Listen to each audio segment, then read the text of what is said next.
afternoon, folks. I'm Josh Clausen inside CTV Weather Headquarters with your first forecast. The showers that have been rolling through the capital region all day. You can see the heaviest of that now is off to the east and northeast of the city here in the yellows and oranges.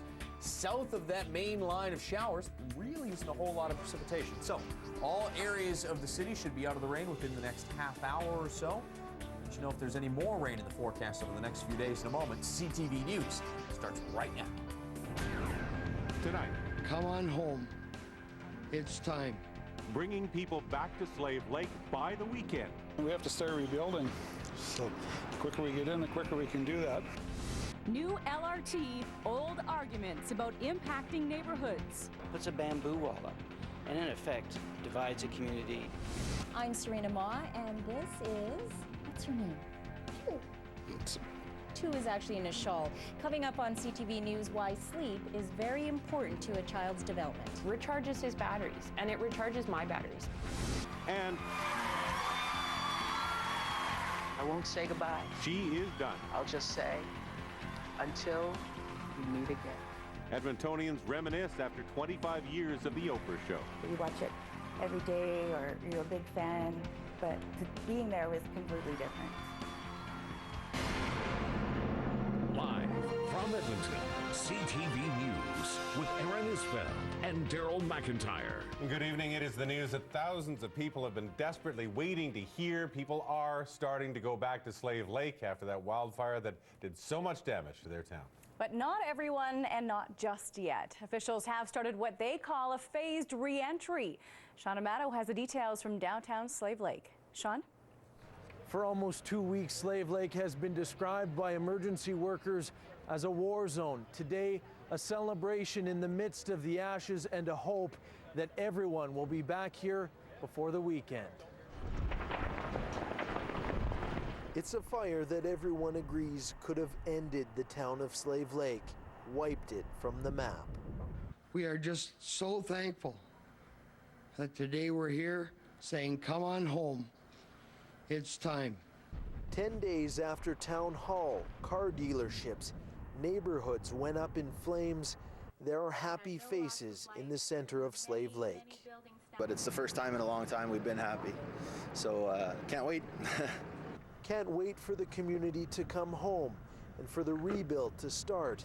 Backed by frontline workers, the mayor said thank you on behalf of the entire town. And thanks to their dedication, we are able to start bringing people home to Slave Lake. The fire threat is gone. Power, water, natural gas, and phone services are back. Some people have already been able to come home, including hospital staff and a local cable TV crew. But definitely a frustration. I've been pacing and pacing and pacing, but it feels good to be back. The homecoming will have to be done in stages. No date has been set for general re-entry, but the people here can't wait for the rest of their neighbors to return so they can rebuild a town together. We'll have our people back into our community by the weekend. Officials say today is a day to celebrate, but by no means a victory celebration. The recovery here is being described as a marathon that will quite possibly take years.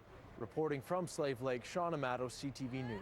Sean, thank you. And Slave Lake's mayor also says temporary housing plans are currently being sorted out so people who lost their homes can still go back to town. News of the pending return quickly made its way to residents staying at evacuation centers in Athabasca, in Westlock, and here in Edmonton. Bill Fortier has more from Concordia College home for some evacuees. Bill? I'm told less than 50 people are still staying here at Concordia College. The news coming so quickly took many by surprise. Now all of them are looking forward to getting home. This evacuee has an almost unbelievable story. Karen Tolinar was born in Joplin, Missouri, the site of a massive tornado that killed more than 100 people Sunday. Her Slave Lake home was spared, though hundreds of others were destroyed. Tolinar is happy to hear the news that she'll soon be going home. Because I was looking at maybe August, and I was okay with that. Didn't like it, but I was okay with it, and I wasn't going to slam anybody for it. Now? I'm even happier because I get to go home. It's starting to let people in within the coming days. What do you guys think about that? I think that's great. We have to get back into town, and we have to start rebuilding. So the quicker we get in, the quicker we can do that. One of us will go back and we'll just check things out and see how we're going to be able to get back into normal life, if there is normal life there. We're told re-entrance to Slave Lake will be a phased approach. Those who have cars here will be able to drive them in once the announcement is made. Transportation will be provided for those who don't. Reporting from Concordia College, Bill Fortier, CTV News. RCMP have also released the identity of a helicopter pilot killed during the Slave Lake wildfire fight last Friday. 54-year-old Jean-Luc Debat of Montreal died when his chopper went down in Lesser Slave Lake near the community of Canyon Creek. An investigation into the cause of the crash is underway. Health officials say that the Slave Lake Hospital is in much better condition than they first thought. The hospital received little smoke damage in some areas, and the rest of the facility was unaffected. We'll be able to recommission the facility as the population returns to Slave Lake. There won't be any delays in terms of the building. We've located most of the staff, and I think we're ready to go. During the evacuation, 29 hospital patients were safely transported to hospitals in Westlock, Athabasca, and Boyle. One patient was flown to Edmonton. Alberta's forest fire situation is holding steady tonight with numbers similar to what we saw yesterday. 41 fires are burning, 3 out of control. Meantime, 70 additional firefighters from BC are on their way to northern Alberta to help battle the blazes up there, bringing the total to more than 600 BC firefighters now in our province. Also, a reminder that a fire ban is in effect for 35 provincial parks. To other news tonight, parents in Black Falls are on edge after a grade 5 student said that she was chased by a man near her school. This alleged incident happened this morning at the Iron Ridge Junior campus. Girl told police that it was just before 8 o'clock this morning that a man followed her down a bicycle path. She ran into the school, shaken up but not harmed. Kind of scary because we got a little one here that still runs around the clothes all the time and plays with the other kids, right? It's just kind of crazy to know that this stuff's going on right here in the neighborhood. Police are looking for a man in his 60s with gray hair, is wearing yellow boots, gold-rimmed glasses, and wearing a 3/4 length black jacket with some kind of symbols and writing on the back of it. Anyone with any information is being asked to call Crime Stoppers. The search is on tonight for a missing Edmonton police officer. Police say Constable Ronnie Chu was last seen Sunday night after finishing his shift. Surveillance cameras show the 46-year-old leaving a police facility in South Edmonton. He hasn't been heard from since. He was scheduled to be back at work Monday evening, and he failed to attend, and all efforts to locate him by his co-workers and by our investigation have turned up nothing. So, obviously that generated a lot of concern. Now, this is considered out of character for the officer. Constable Chu drives a teal-green truck. Anyone with information is asked to contact police. A deadly assault on a young man last week has now been ruled a homicide. Officers on patrol found an unconscious 20-year-old lying on the boulevard at 149th Avenue and 70th Street last Thursday. Yusuf Abdurrahim succumbed to his injuries over the weekend. Detectives have spoken to another male they believe is the suspect in this case, but charges so far have not been laid. A man declared a dangerous offender has lost his appeal of a murder conviction. In 2008, Thomas Spekla was convicted of second-degree murder in the death of sex trade worker Teresa Innes. Her body was found inside a hockey bag. The Alberta Court of Appeal dismissed Spekla's argument that the judge made errors during the trial. And 2 teenage boys have now been charged after the Holy Trinity Ukrainian Catholic Church in Kalmar was broken into and vandalized. That happened just before the Easter weekend. The suspects left a trail of broken glass and other damage in the church. The accused are 14 and 17 years of age. Members of Edmonton's Chinese community say a proposed LRT line could threaten Chinatown. While it would cost significantly more money to move this line, some say it's an investment the city needs to make. Sonia Sunger is following this story and joins us now with more. Sonia? Aaron, if the proposed route for the downtown LRT connection were to be approved, it would go down 102 Avenue underneath China Gate. Now, members of Edmonton's Chinese community are pleading with the city to move the route 1 block north.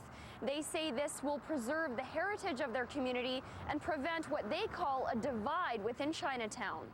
Connecting to this senior tower is the Chinatown Multicultural Center. A It's known as Harbin Road. Starting at China Gate, it extends through the heart of Chinatown. But a proposed LRT line could create a divide. Those buildings have to be demolished as well. 4 buildings would be torn down to make way for the line. This is what the area would look like. The proposed route would see the LRT line go down 102 Avenue and then curve down to Jasper Avenue. Members of Edmonton's Chinese community are asking the city to move the line to 102A Avenue. They cut off. They pretty well divide the community in half, to a large extent, yeah. Some say it's not just a physical barrier, but a cultural one. Puts a wall, puts a bamboo wall up, and in effect divides a community, and once divided, a community will maybe not stand.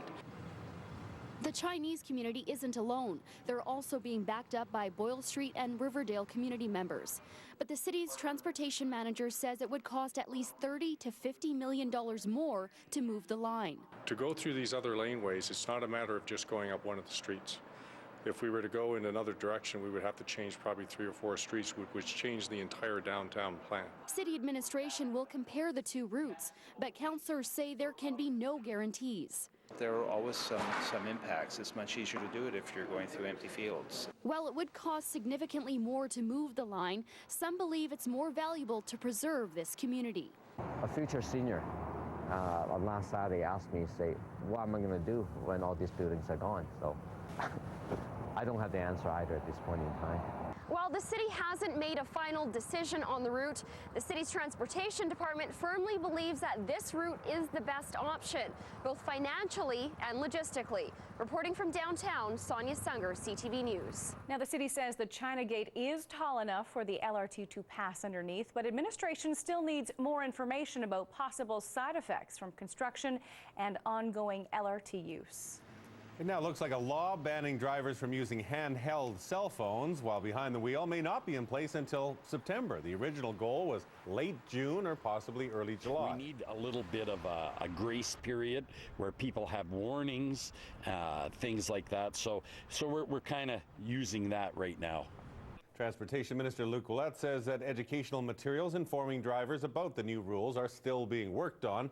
The bill passed last November. It calls for a ban on handheld cell phones, texting, reading, writing, and other such activities while behind the wheel. A first offense would bring a $172 fine.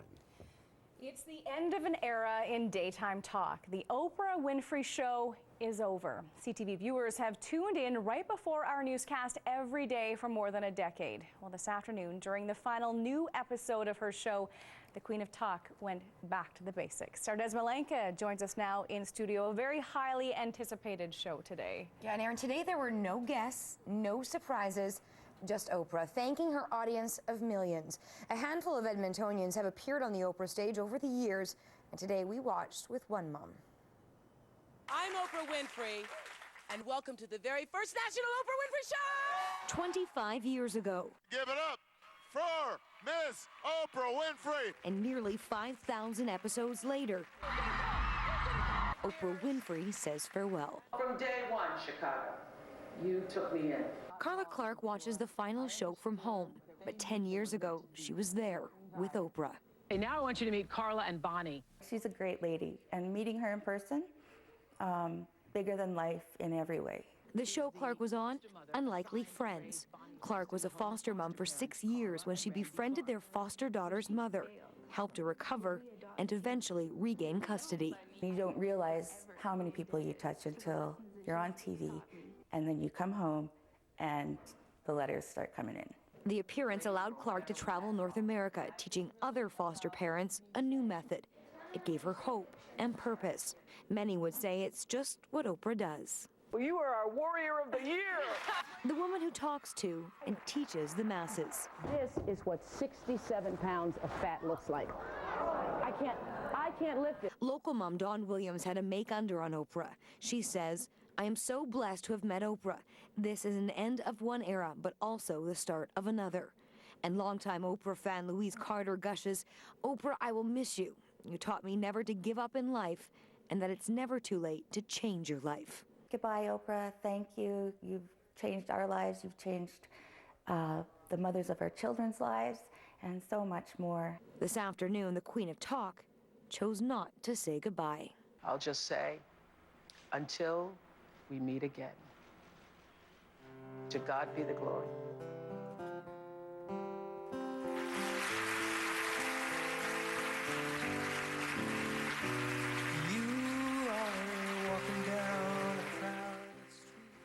In January, Oprah launched a cable network, OWN. Her O magazine will still be on newsstands, and the frequent guests she launched into their own shows like Dr. Phil and Dr. Oz will still be on every day. But the daily dose of Oprah Winfrey is over. There will still be reruns here on CTV until September. All right, Des, thank you for that. You're welcome. As long as there's golf, I think that'll be a slice. Still ahead, had little advice on keeping that ball on the fairway. And still ahead, how your child's sleep patterns could affect term development. On the days that he misses a nap, he's very cranky for the whole rest of the day. And more tornadoes leave passive destruction and death in the U.S. Midwest. Not only my house, but my neighbor's house. My neighbor beside them is all gone. Now here in Edmonton, the wind has started to pick up on the backside of the showers that are now moving off to the north of the city. How much rain you saw today across the Edmonton area really depended on where you were. South side, about 5 to 10 millimeters of rain, significantly less further to the north and west. Details on that, and let you know if there's any more rain coming our way in just a few minutes. This portion of CTV News brought to you by Lotto Max. Next jackpot, 10 million. Looks like it's official. My backyard patio is now open for business.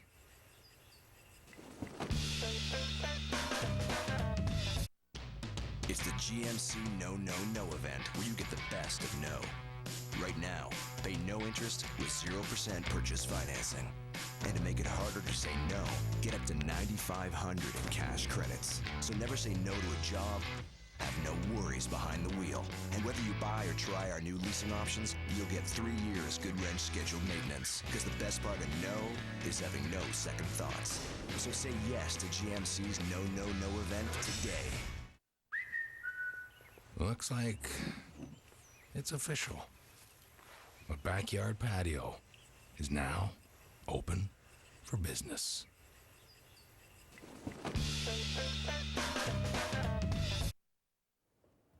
Convicted killer Mark Twitchell may be trying to make money while behind bars. A website claims it will sell artwork from Twitchell and post his words online. According to the website, The Voice of Mark Twitchell, artwork and sketches by the wannabe serial killer will be up for sale. And the site also claims that a blog will be written on behalf of Twitchell. Twitchell is serving a life sentence for luring and killing Johnny Altinger in a Millwoods garage 3 years ago. Just days after deadly tornadoes hit Joplin, Missouri, a new line of storms ripped through Oklahoma, Arkansas, and Kansas. At least 13 were killed, bringing the death toll over the last few days to at least 135. ABC's TJ Winnick reports. Oh no, what it destroyed. Oh, it's a trailer house. A destructive storm system plowed through the Midwest. Oh my God. Spawning tornadoes which turned homes into rubble and left more than a dozen people dead. The lights went out and we started praying out loud. In Oklahoma, Joni Hardy rode out the storm with her grandchildren in a bathtub. You could hear the roar, the vibration of the tub, the house, the popping, the air sucking out of your ears, and then it was gone. When it was all over, there was nothing left. Not only my house, but my neighbor's house and my neighbor beside them. It's all gone. It wasn't just the rural areas that were hit. Oklahoma City suffered severe damage too. Watch this truck literally being torn to pieces by the force of the twister. In Arkansas, the town of Denning was flattened. At least 3 people were killed there. Joplin, Missouri got just a glancing blow from last night's wild weather, but the sirens did sound, putting everyone here on edge. I don't ever want to go through a storm ever again. Ever. Amy Wood returned to what's left of her home, hoping to find her wedding ring. So far, no luck, but she did find another treasure. Woo! We've been worried about that. Mickey Mantle autographed baseball. That's one of the things we were looking for. As many as 1,500 Joplin residents are listed as unaccounted for, but officials stress many of those folks may have just left the area without telling anyone. They're asking them to call into a special tornado hotline and let them know they're okay. TJ Winnick, ABC News, Joplin, Missouri. Some horrible scenes there. A little bit of rain and cool temperatures here, certainly easy to live with after seeing that. Oh, that is for sure. Let's check in with Josh now for a look at our local weather. Yeah, I mean, where do you see the difference between what we're seeing on radar with these storms in the south and what we're seeing on radar with the rain that we've had here in the Edmonton area? Look at that low pressure system. Tornado watches and warnings are in effect. We do have a tornado, at least one tornado on the ground in Indiana. And out ahead of this storm, look at how it stretches out in southern Ontario. So they're expecting heavy rain. Southern Alberta will also see some heavy rain, but from a different system. 50 to 75 millimeters of rain expected tonight and over the next couple of days in the Calgary region. Look at the Edmonton area. These yellows and oranges nowhere near, not even close to the reds and purples that we saw with those severe thunderstorms. Stateside, most of the heavier rain now off to the northeast of the Edmonton region as we start to dry out across the Edmonton area. And it looks like tomorrow should be dry as well, as all of that heavy rain across the south will stay south of the city. Temperatures will rebound back into the mid to upper teens for daytime highs. The problem for tomorrow is going to be the wind. More on that in your 10-day forecast later in the newscast. CTV Weather Watch sponsored by Mingshine. You provide the vehicle, Ming provides the wow. Mingshine.com.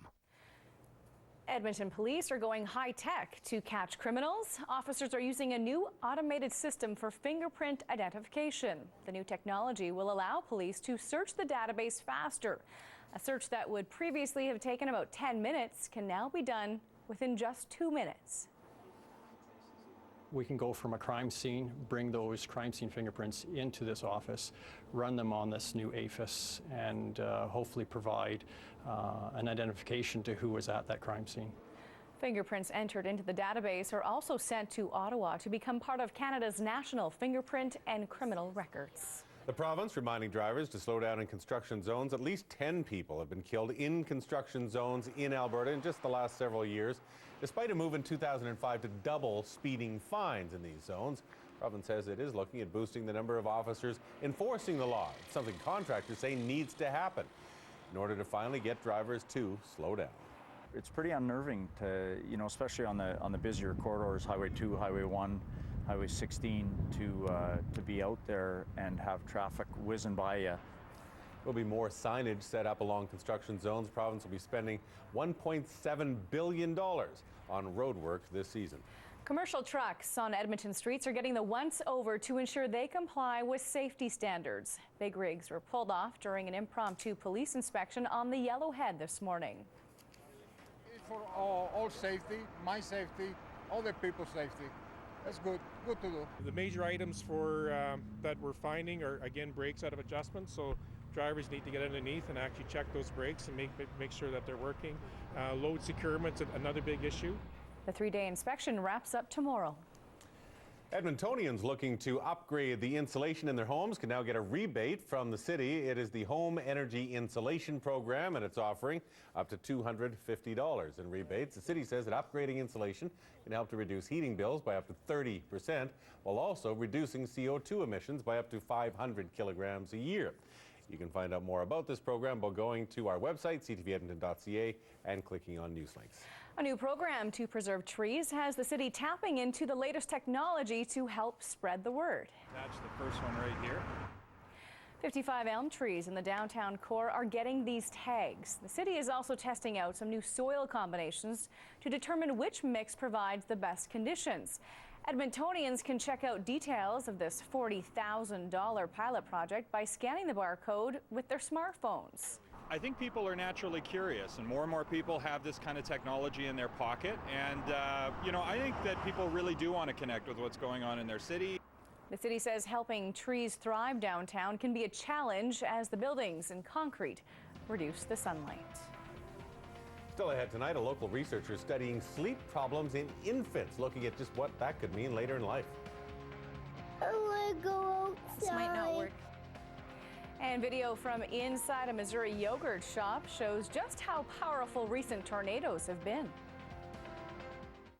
When it comes to staying cool for only $1, some ways are easier than others. Only $1 all summer.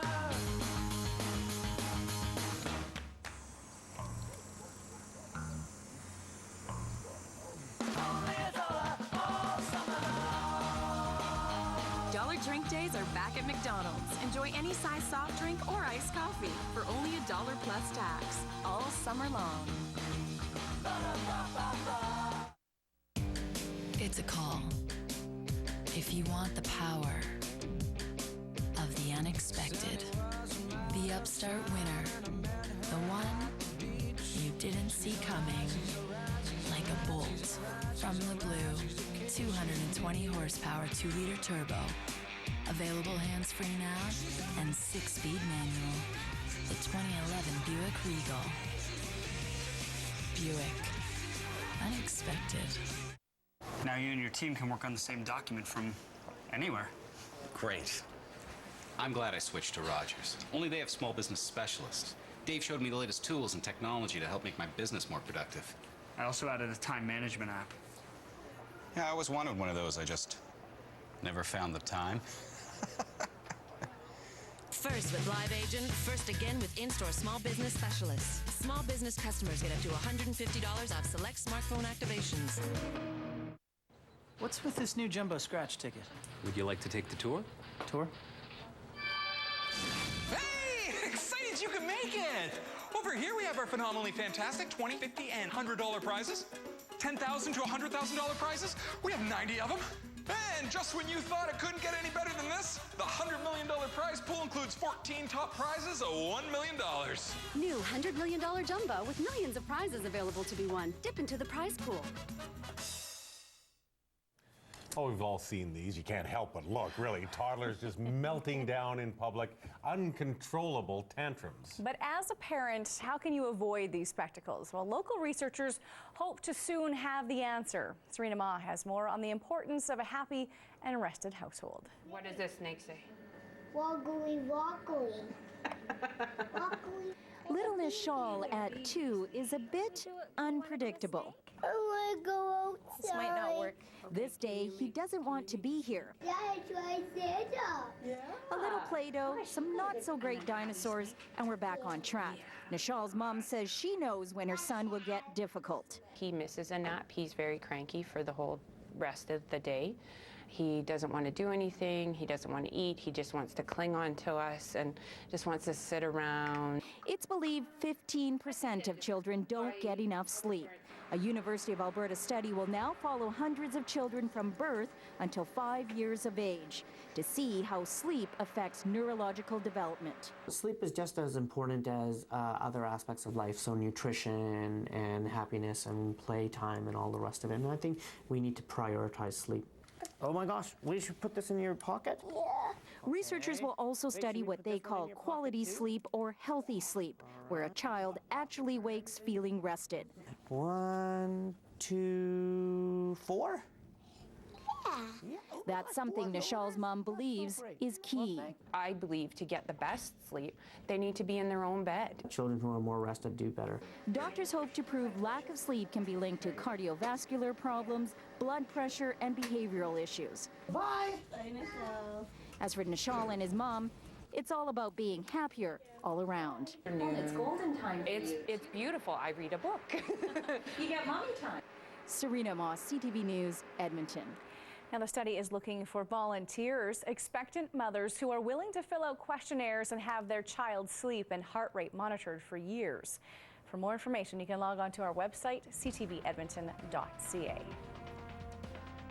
As the festival's gotten a little stronger and a little healthier financially, we're adding new elements. So, still ahead, Edmonton's Folk Music Festival fleshes out the lineup for this year. And coming up, some tips on what you can do on the links to get ready your slice. For some people, it's a lifetime kind of a quest. I can power my way through anything. I can pull a boat for miles and miles. I can be a hero every day. Toyota Tundra, as dependable as you can get. Hurry into your Prairie Toyota dealer for great red tag offers on all 2011 Tundras. Now you and your team can work on the same document from anywhere. Great. I'm glad I switched to Rogers. Only they have small business specialists. Dave showed me the latest tools and technology to help make my business more productive. I also added a time management app. Yeah, I always wanted one of those. I just never found the time. First with Live Agent, first again with in-store small business specialists. Small business customers get up to $150 off select smartphone activations. I'm always looking for new recipes, even when it comes to Maggie's meals. Caesar has delicious new bistro-inspired recipes, like Tuscan-style stew with beef, made with quality ingredients. So every night can be bistro night. New Caesar Bistro. Eastern, Central, Pacific, who cares? We're on summertime. It's time for endless summer with styles starting at $16.99. It's time for pay less.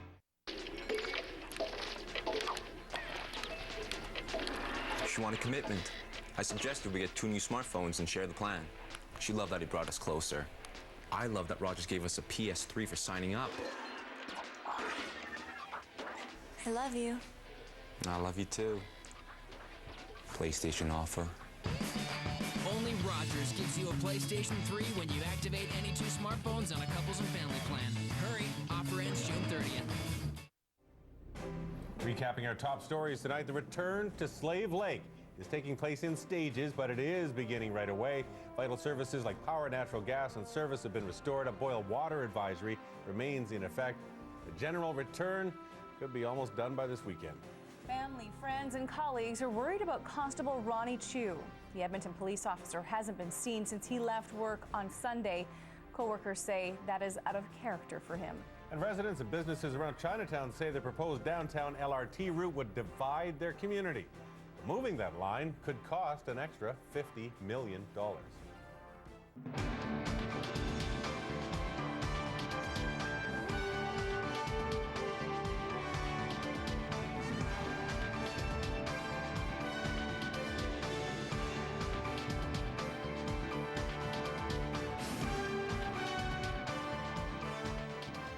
Gloomy out there, but we're going to put up with it because the grass is starting to green up. The blooms are coming like out. Crazy. Yeah. Big time. Yeah, nice to see a couple of days with some steadier showers move through the capital region. It looks like as we head through the next couple of days, you're not going to see a whole lot of sunshine, but we should put an end to the semi-consistent rainfall that we've seen Monday and then again today. 13 degrees for a daytime high today, 9 the overnight low last night, and about 2 to 10 millimeters of precipitation. As we said, the lesser amounts in the northwestern parts of the capital region, higher amounts further to the south and southeast. 8 degrees downtown right now. It's 10 in Red Deer and Calgary, 13 in Grand Prairie, Fort McMurray, and High Level at 19 degrees, as it was another one of those days where the warmer temperatures were all locked up where the sunshine was across northern parts of the province. You could use some rain north of Fort McMurray, where we still have some fires raging. Unfortunately, that's just not going to happen. You have high pressure off to the northeast of us, low pressure system, a fairly broad one off to the west-southwest. That's what's going to haul in all the rainfall for southern Alberta.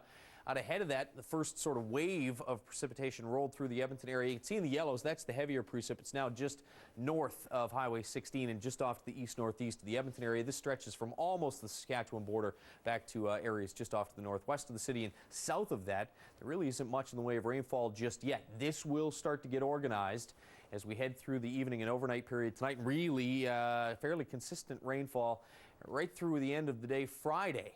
So rainfall warnings in effect for the city of Calgary, areas off to the west and south of Calgary, as they could see 50 to 75 millimeters worth of rain by the time we hit the end of the day tomorrow and into Friday morning. Some light showers still possible around parts of the capital region, especially just west of the city, I think early tomorrow morning. Most areas should stay dry, though, for the rest of tonight.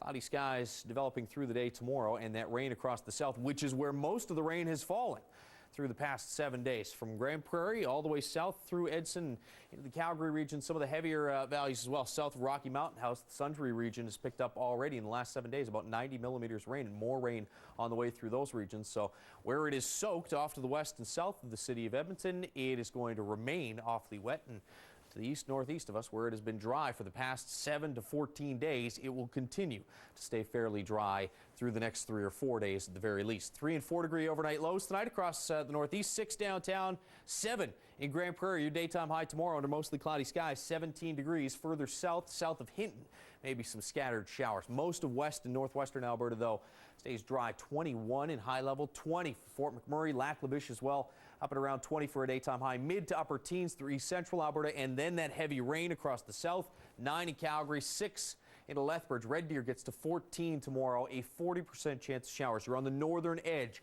of the chance of showers. Here in the Edmonton area, though, cloudy with a few sunny breaks. The temperatures back into the mid-teens for a daytime high. As overnight tonight, we slip to about 6 degrees in the morning downtown.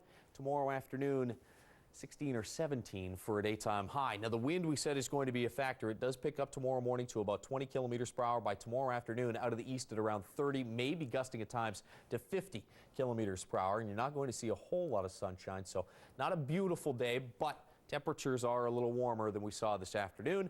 19 Friday, high teens again Saturday, Sunday, with slight chance of some scattered showers on Saturday, and then back into the low 20s by Tuesday or Wednesday of next week.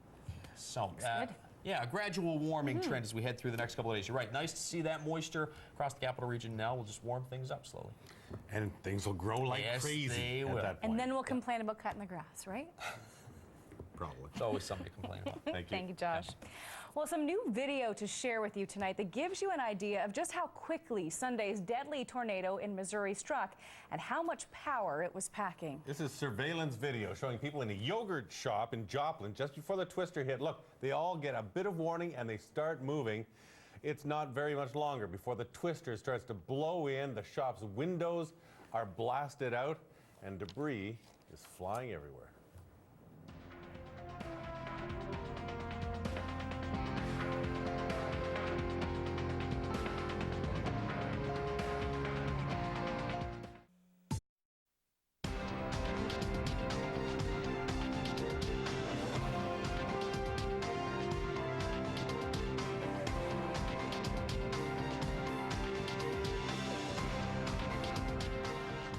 Canada's finance minister will deliver his new budget on June 6th. One Jim Flaherty says will look very similar to the one he brought down just before the election was called. CTV's Richard Madden brings us the day's events from Parliament Hill. Back to business. The finance minister confirmed the next budget date. On Monday, June 6th, our government will reintroduce the next phase of Canada's Economic Action Plan.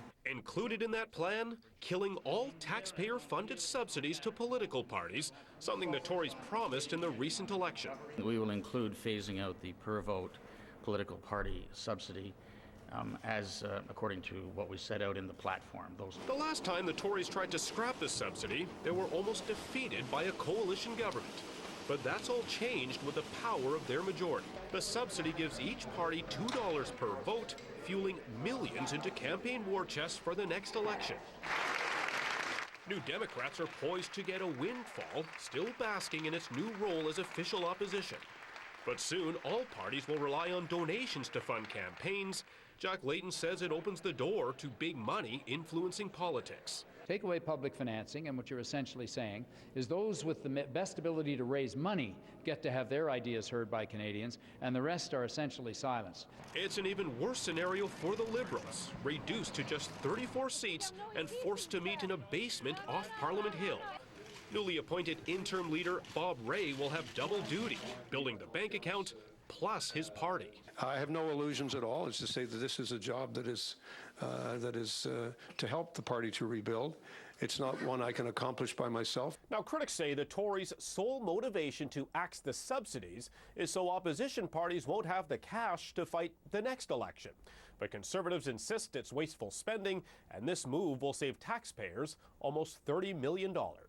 Richard Madden, CTV News, Ottawa. Canada's Auditor General Sheila Fraser leaves her post next week after a decade of watching over how the federal government is run. Fraser is famous for being outspoken and for bringing to light the sponsorship scandal under the Chrétien Liberals. In her last press conference today, Fraser blasted the federal government for failing Canada's First Nations people.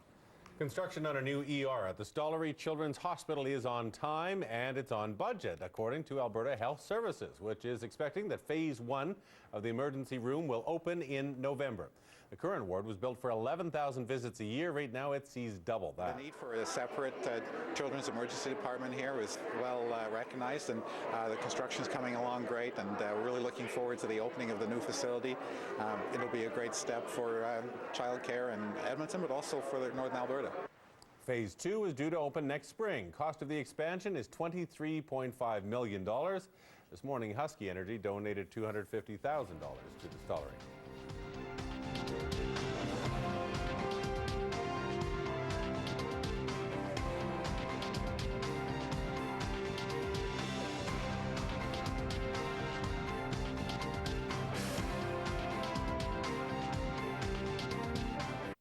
Warning, Full House Lottery is almost over. Do you realize what this means? With just 9 days left, the mega prize pool that's been causing mass hysteria in Alberta will finally be off the streets. The prime suspects? 3. That's right, 3 dangerously gorgeous dream homes, each with a brand new vehicle and bags and bags and bags of cash. Street value for the entire prize pool, over $6 million. Get your tickets in the next 9 days and put this pandemonium to rest. Hurry, only 9 days left. You've been warned. What's with this new jumbo scratch ticket? Would you like to take the tour? Tour? Hey! Excited you can make it!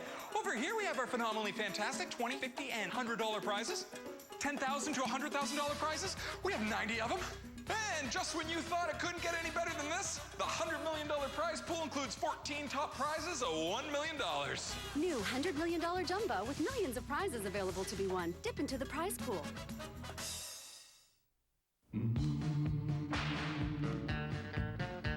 The legend of the Chevy farm grew here in the West. Now people come from far and wide to put us to the test. I'm Gorgent, inviting you to visit the new Chevy farm. It's brighter, it's bigger, it's been totally redesigned to display our new Chevrolets. Westgate Chevrolet.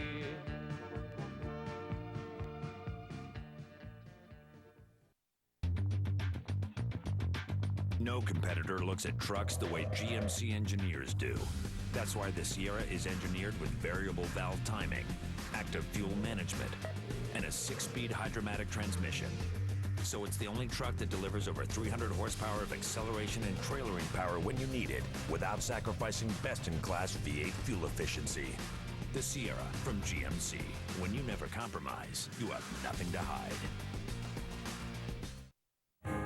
Tonight, after 25 years of ruling the airwaves, a final farewell from the queen of daytime TV. We all got emotional. She was emotional. Oprah's personal goodbye. Tonight on CTV National News. Closed captioning is brought to you by Dr. Bernstein Diet and Health Clinics. Call 1-888-DRB-DIET or visit drbdiet.com. Yes, you can. Men's clothing for the CTV News team provided by Dirks. Suits or tuxedos, weddings or grad. Dirks online at dirks.ca. Adam, and now with sports, Canadians will finally have a homegrown NHL team to cheer for in the Stanley Cup Finals. It's been a long time. Long time. Lots of people arguing about whether they actually would cheer for the Canucks anyway. But for their fans, 17-year wait is over. They're going back to the final. That's right. Yeah, guys. It was a pretty good game last night as well. Settled in double overtime. So are the Canucks Canada's team? That's the question. Like it or not, the West Coast bunch is now in the position to become the first Canadian NHL team to win the Cup since 1993, and they got there on a lucky bounce. Knocked the puck loose to Edler. Back in for Alex Burrows. It's up in the air. Score!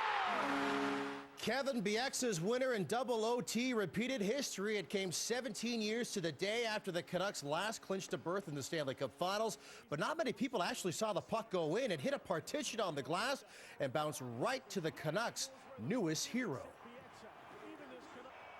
Yeah, what a fortunate bounce. I think it hit the partition over there and came out in the slot, and what a shot. It was such a duck too, and it just barely got in on the ice, but we'll take it. Real happy for the fans. I mean, obviously, this has been a long time coming. This is the Canucks' third trip to the finals. They have never won the Cup in 40 years of team history. The last Canadian team to make it this far was Ottawa back in 06-07. Rolling the goalie back in nets for Tampa Bay after sitting out Game 5. Tampa Bay trying to extend the Eastern Final to a 7th game. Bruins up 3-2 of the series. Lightning quick start for T-Bay. Teddy Purcell from the Rock snipes the opening goal just 36 seconds in. Bruin shell shock, but hold on. Big Milan Lucic responds for Boston. He beats Dwayne Rollinson from well out to tie it. And the Bruins have just scored to make it 2-1. So all of a sudden, the Bruins are looking pretty good late in the first period of play. Well, what is the best way to promote the fact that golfers can now book tee times online to over 30 Alberta courses? Well, bring in two of the province's finest golf exports. A ball speed's got to be at least 185 miles an hour. Don't try it at home. How cool is that? That is two-time world long drive champion Jamie Sadlowski from St. Paul pounding balls through a half-inch of plywood. The 22-year-old can also drive with his putter about 280 yards on a good day. Sadlowski is not afraid of trying a little T-ball golf as well. Another monster swing from 3 feet up, but the distance does suffer.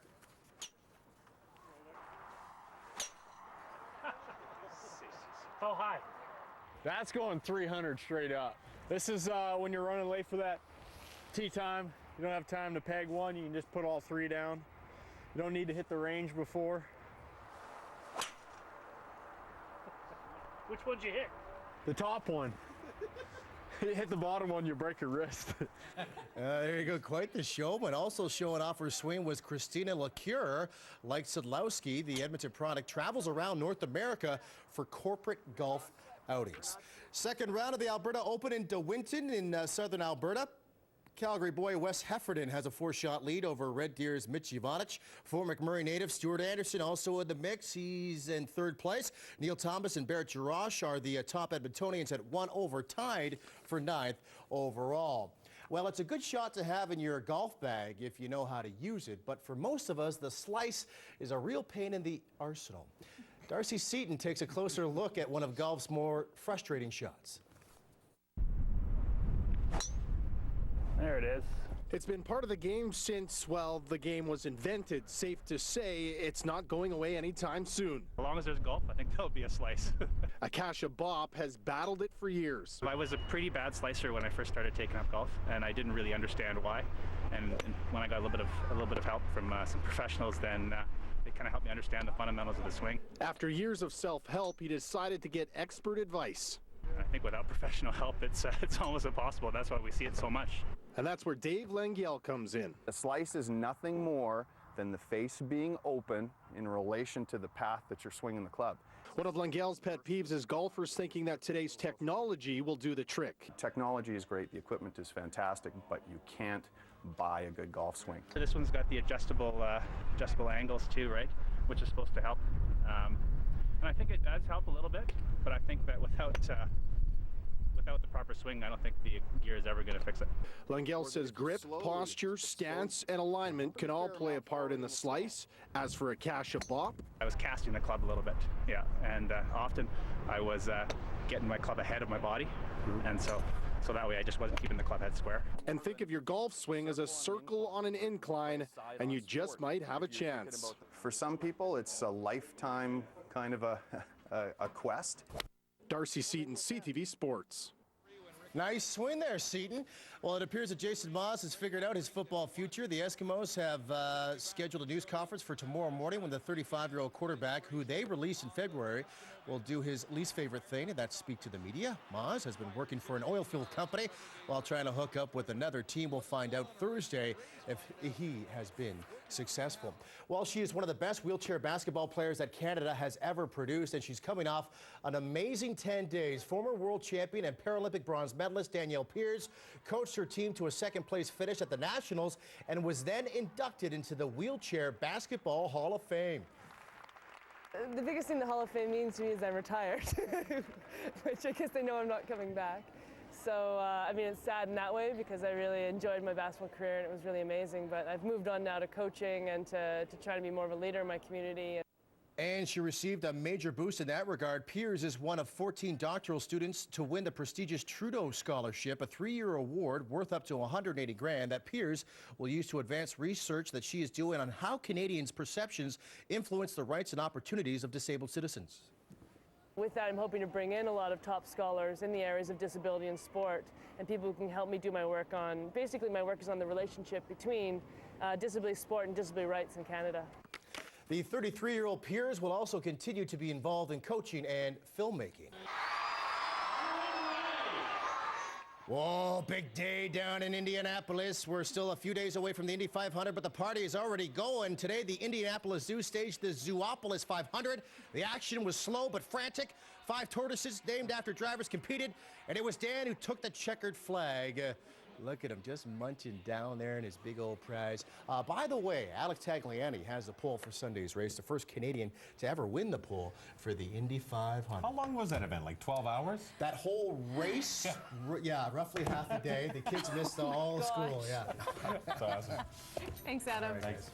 I'm Graham Neal at the Edmonton Ski Club, where they have unveiled the lineup for this year's Edmonton Folk Music Festival. Acts are coming from all around the world. I'll tell you who they are when I come back. Closed captioning of this program is brought to you in part by Cashmere from Seco. Let's color.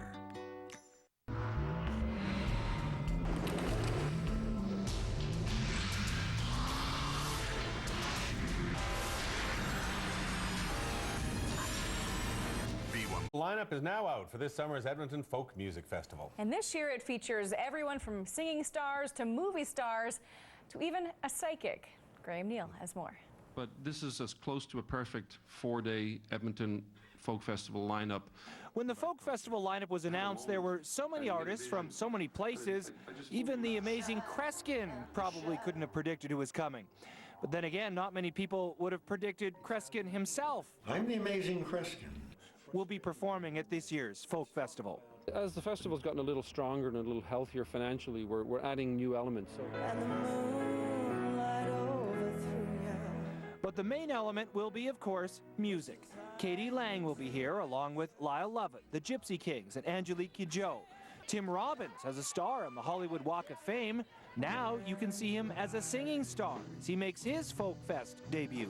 He's very talented, and obviously this is another side to him. So, you know, last year we had Jill Hennessy off Law & Order, and, you know, she's from Edmonton. So, you know, we like to just mix it up and have a little bit of fun and not take ourselves too seriously.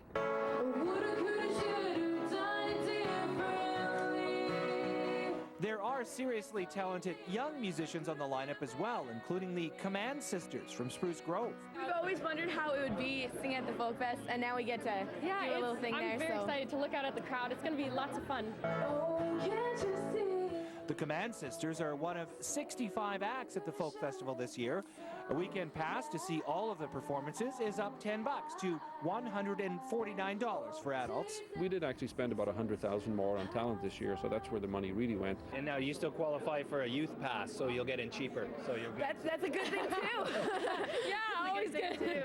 Graham Neal, CTV News, Edmonton. Big names this year. KT Tunstall also coming, so that's going to be a great show. And it also runs from August 4th to the 7th.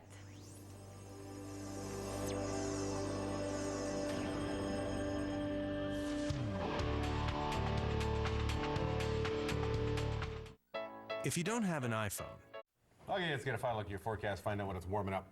It should warm up a little bit tomorrow. Temperatures through the day today only in the afternoon hit 10 degrees. 15 tomorrow afternoon, a little windy at 3:30 as the kids head home. 17 for the daytime high tomorrow afternoon.